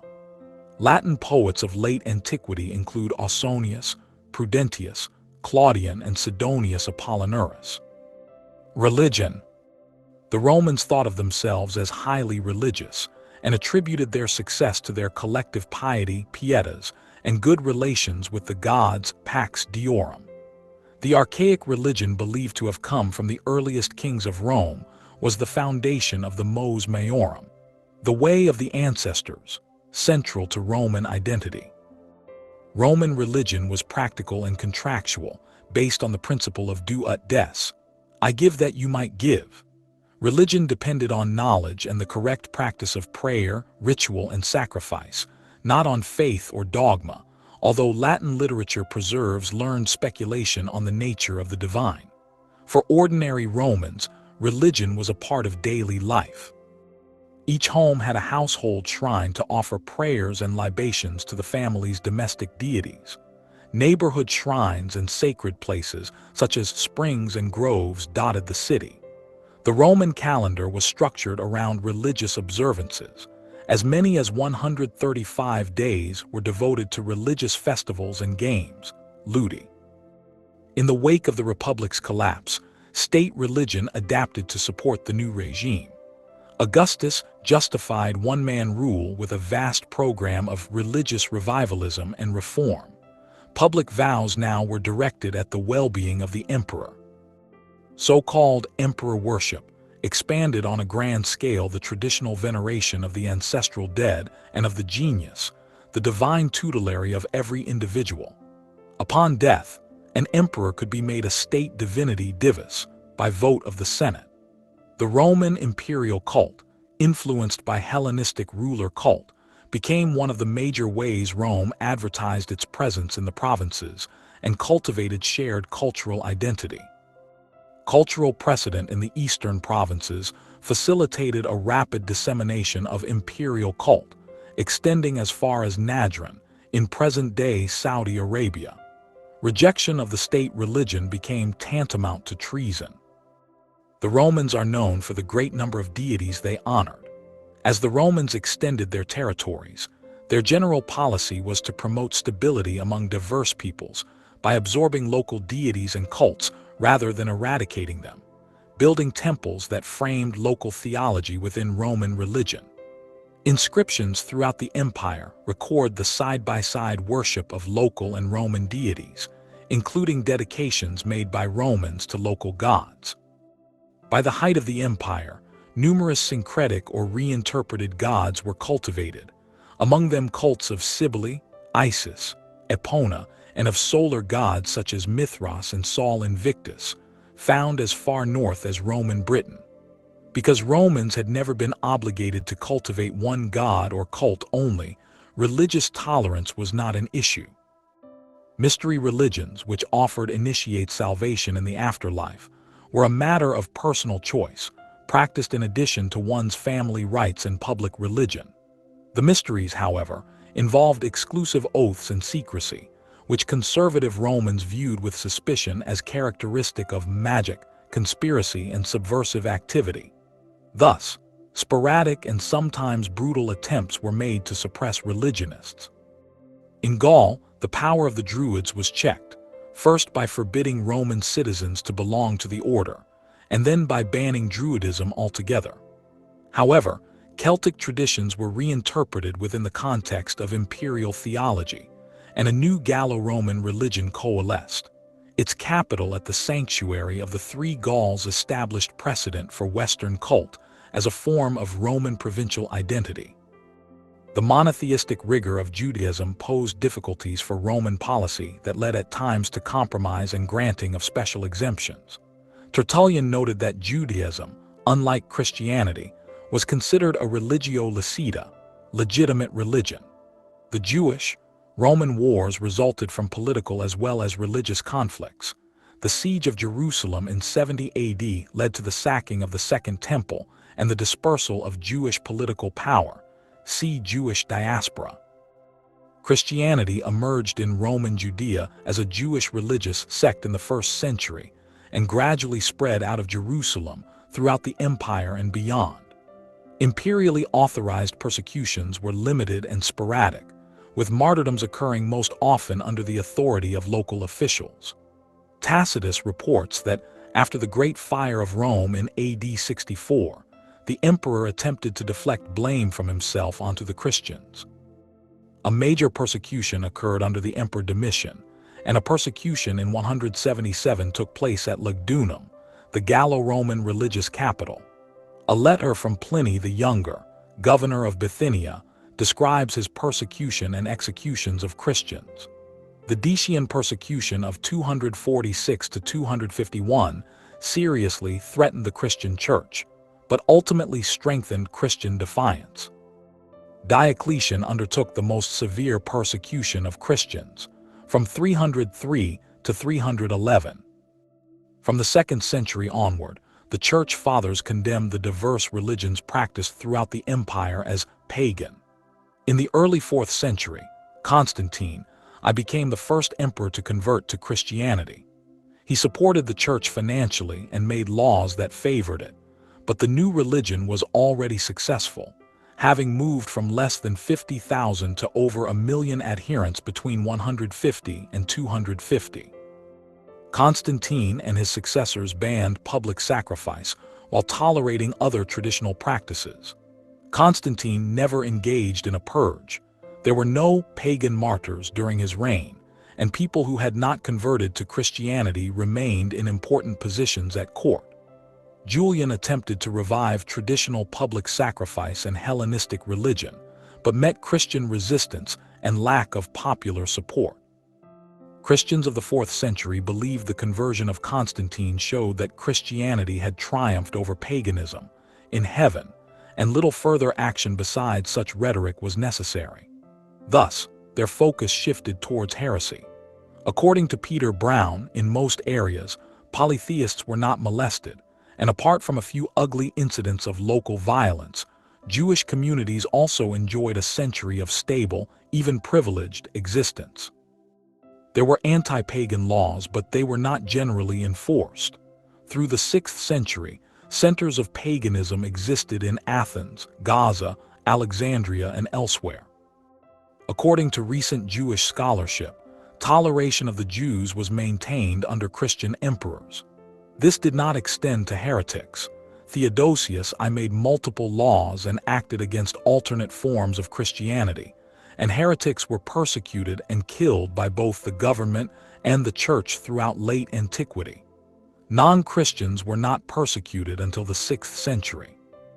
Rome's original religious hierarchy and ritual influenced Christian forms, and many pre-Christian practices survived in Christian festivals and local traditions. Legacy. Several states claim to be the Roman Empire's successor. The Holy Roman Empire was established in 800 when Pope Leo III crowned Charlemagne as Roman Emperor. The Russian Tsardom, as inheritor of the Byzantine Empire's Orthodox Christian tradition, counted itself the third Rome, Constantinople having been the second, in accordance with the concept of translatio imperii. The last Eastern Roman titular, Andreas Palaiologos, sold the title of Emperor of Constantinople to Charles VII of France. Upon Charles' death, Palaiologos reclaimed the title, and on his death granted it to Ferdinand and Isabella and their successors, who never used it. When the Ottomans, who based their state on the Byzantine model, took Constantinople in 1453, Mehmed II established his capital there and claimed to sit on the throne of the Roman Empire. He even launched an invasion of Otranto with the purpose of reuniting the empire, which was aborted by his death. In the medieval West, Roman came to mean the Church and the Catholic Pope. The Greek form Romioi remained attached to the Greek-speaking Christian population of the Byzantine Empire and is still used by Greeks. The Roman Empire's control of the Italian peninsula influenced Italian nationalism, and the unification of Italy, Risorgimento, in 1861. In the United States, the founders saw Athenian democracy and Roman republicanism as models for the mixed constitution, but regarded the emperor as a figure of tyranny.